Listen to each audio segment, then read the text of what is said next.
Hora de falar sobre o São Paulo para responder se o tricolor pode ter um aporte milionário a partir de ajuda de investidores capitaneados por Diego Fernandes. Você não está associando o nome à pessoa? Esse é um empresário que ajudou a colocar Carlo Ancelotti na seleção brasileira.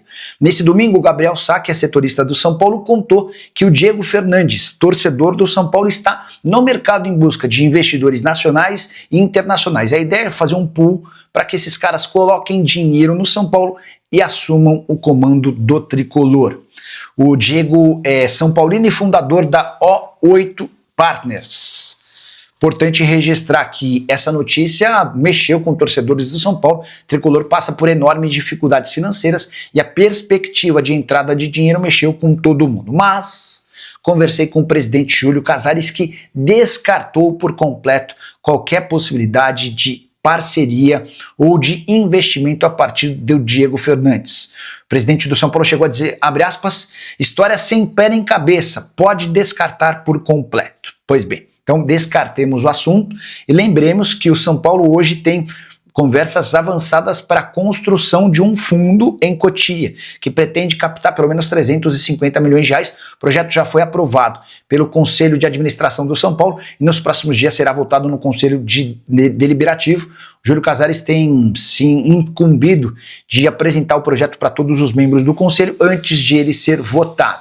Só para arrematar, também surgiu recentemente a história de que uma empresa anônima estaria disposta a colocar R$1 bilhão no São Paulo para quitação das dívidas. São Paulo avaliou os prós e contras e entendeu a oferta como extremamente arriscada, até porque as garantias oferecidas por essa empresa eram de papéis podres do Banco do Brasil. Outra história completamente descartada, foco total na consolidação desse fundo, que pretende fazer de Cotia um dos maiores captadores de jogadores da base no futebol mundial. Muito bem, fechando a rodada do Campeonato Brasileiro, desta rodada do Campeonato Brasileiro, hoje, nessa segunda-feira, tem São Paulo e Ceará no Morumbi, numa ressaca de corote com cheque-mate. O São Paulo entra em campo para enfrentar o Ceará. Um bloquinho de carnaval e vai ter protestos da torcida organizada antes da bola rolar. Hoje, contra quem o protesto? Então, diz a torcida que é contra todo mundo do Casares para baixo, Casares incluído. Do Casares, segundo a pauta do protesto, do Casares ao preparador físico. Né? Sem entrar no mérito dos jogadores e do treinador. A ver, né? Tirone, tem uma coisa, a gente estava falando da eliminação do São Paulo e da eliminação do Fluminense, né? Só para não deixar passar, o Fluminense foi eliminado, o técnico pediu demissão, o Fluminense trocou o técnico, o Zubeldia estreou, já ganhou do Botafogo, já virou a página, né? Esse luto de eliminação, ele é uma... E o São Paulo, o Mauro ficou falando do trabalhar os detalhes, porque a CBF, o calendário... O São Paulo, acho que não pensou na possibilidade de ser eliminado e ter uma semana como essa. Joga contra o Ceará na segunda, Fortaleza na quinta em Fortaleza e domingo Palmeiras com menos de 72 horas na sua casa, né? Então, é uma semana de ressaca, de corote e checkmate com 3 jogos, né? Que podem definir o futuro do São Paulo no campeonato. Porque assim, se o São Paulo ganha hoje, ele cola no G6. Se o São Paulo perde hoje, todo mundo começou a ganhar, cola nele. Inclusive o Fluminense do Zubeldia, aliás, está colado nele. Então é um jogo super importante. Tem o protesto antes e o no durante. Eu não sei quantas pessoas vai ter, provavelmente menor público do Morumbi esse ano. Como os jogadores vão ser recebidos. Agora, uma coisa, pro São Paulo eventualmente conseguir o objetivo mínimo da temporada, que é jogar a próxima Libertadores, vai depender muito do seu treinador e dos seus jogadores mais experientes. Os jogadores mais experientes estiveram ausentes até agora, né? Continuam ausentes, né? O Lucas pode, de novo, jogar alguns minutos hoje, o Oscar ainda não. E o Crespo foi super poupado nessa eliminação, super, não só pelo protesto, super poupado. Mas vamos combinar que ele ficou bastante devedor nessa eliminação para a LDU, né? Escolhas, trocas, opções. Então, vamos ver como é que vai ser fora de campo antes, o protesto, e depois dentro de campo contra o Ceará. Trajano, Que dureza, hein? Você encarar depois de sofrer o que sofreu. O São Paulo tem que encarar aí o Ceará com pouco público, com um protesto de torcida e daí para baixo. Eu espero que esse protesto, o pior fiasco de protesto é aquele protesto que não tem ninguém, né? Isso pode acontecer. E espero que esse protesto também não se alargue, não se expanda para todas as pessoas envolvidas com São Paulo de uma certa maneira, né? Protejam-se. A situação é meio baixo astral demais, né? Agora, até onde vai ficar esse baixo astral? No Brasileiro vai começar a perder também, o time afundando na tabela, ou vai ter uma reação, o pessoal abre a porta do departamento médico e saem uns caras já pulando, saltitando para entrar em campo. Eu falei para vocês, tinha sugerido aquela história do Zubeldia na Libertadores.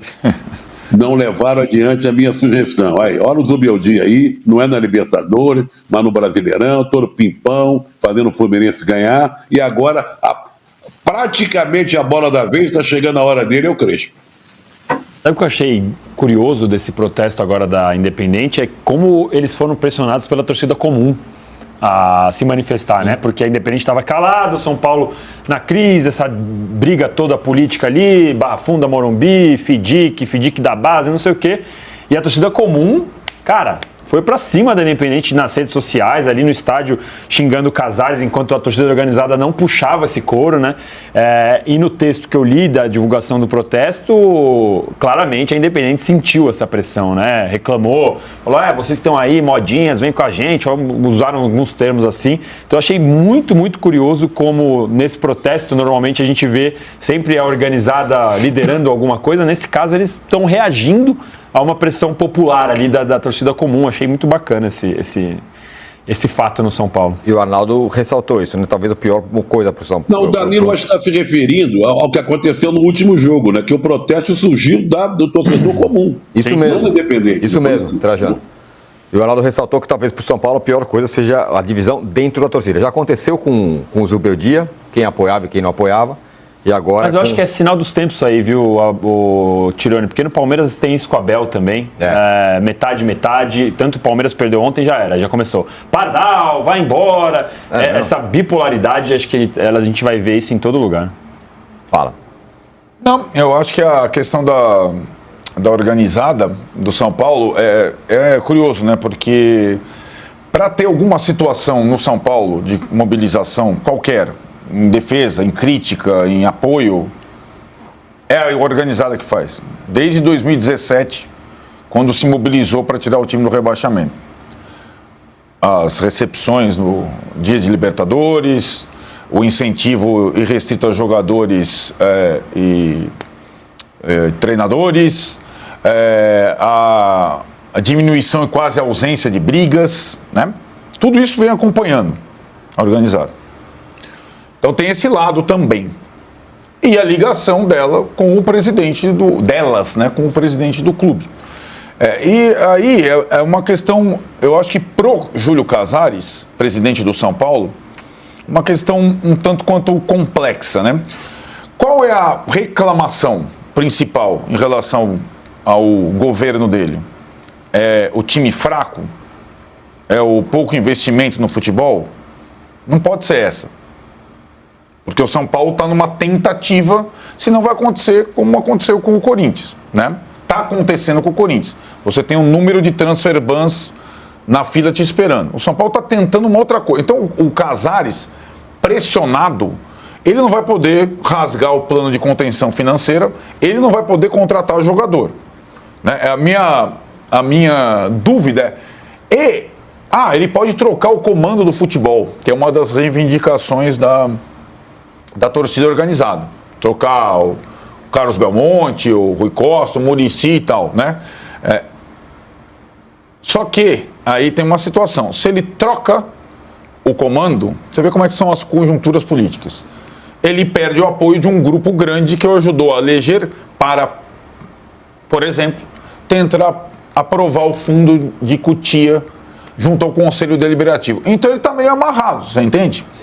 Ele que não se expõe, quer dizer, não se expõe, estou sendo não se expõe nas más situações, só se expõe nas boas, tá com um pepino aí para resolver, né? Vamos ver como é que vai ser o nível do protesto antes da partida de hoje. Aqui, cara. Eu não tinha entendido essa troca. Fala, Lucas, nosso membro aqui. Gosto do Luciano, não acho ele horrível igual alguns torcedores acham. Mas camisa 10 do São Paulo não dá. Não tem qualidade para ser o 10, que ele volte para 11 e trocar com o Ferreira 47. Troca com o Ferreira 47. Pois é. Lucas, o Luciano, realmente, o Luciano ser o 10 do São Paulo, o ídolo e melhor jogador do time, não dá. Diz muito sobre o São Paulo.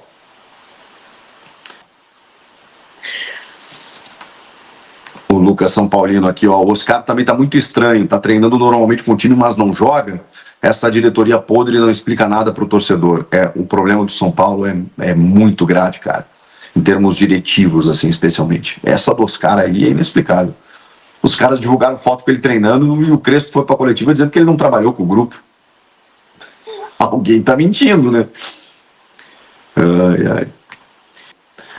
Do Alexandre Patos. Lucas Gomes, mudando de assunto, sei que foge aqui do Brasil, mas é impressionante. Eu acompanho o Everton já faz algumas semanas, desde que o Grealish foi pra lá. A diferença é gritante, outro jogador. Mas lá ele é a referência do time, né? Lá ele é a referência do time. Jack Grealish.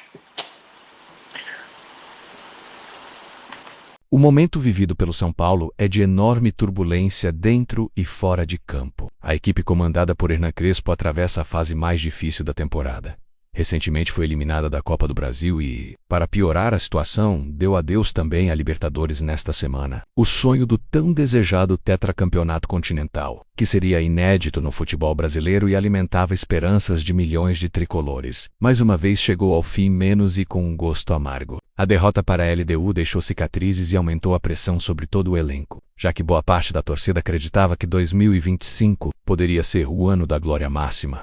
Com um clima cada vez mais pesado, os olhares inevitavelmente se voltam para dentro do elenco. Nesse cenário, começam a surgir os questionamentos sobre nomes específicos, e vários jogadores têm sido apontados como símbolos desse momento instável. Entre eles, um em especial passou a estar no centro da polêmica: o atacante Emiliano Rigoni.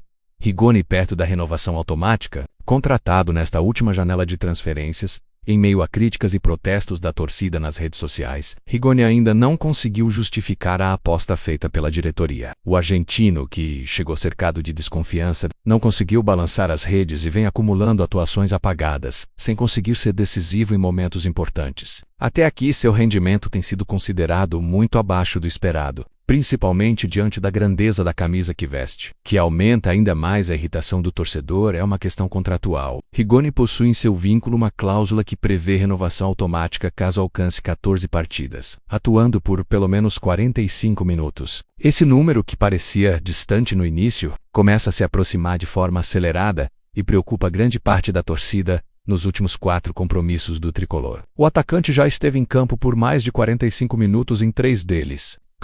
A contagem regressiva está aberta, restam apenas 11 jogos para que a renovação seja acionada de forma automática. Diante do rendimento atual, muitos torcedores consideram essa possibilidade simplesmente impensável. Torcida não aceita a ideia. Repercussão nas redes sociais foi imediata e intensa. São paulinos de diferentes perfis manifestaram sua insatisfação de forma clara e apaixonada, exigindo que a diretoria repense sua estratégia. Um torcedor resumiu o sentimento coletivo em poucas palavras: não pode renovar, não.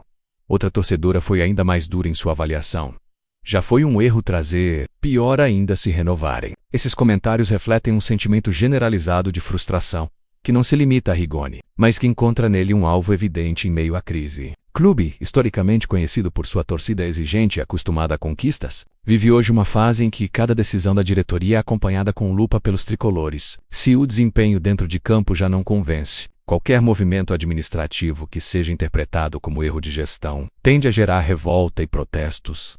Diante desse cenário, a situação de Rigoni tornou-se uma verdadeira bomba relógio. Caso a diretoria insista em manter o jogador e a cláusula seja automaticamente acionada sem que haja uma melhora visível em suas atuações, a pressão sobre os cartolas promete atingir níveis ainda mais altos. A pergunta que paira no Morumbi é clara: o São Paulo pode se dar ao luxo de renovar automaticamente com um jogador que até agora não mostrou resultado? Para a torcida, a resposta já está dada.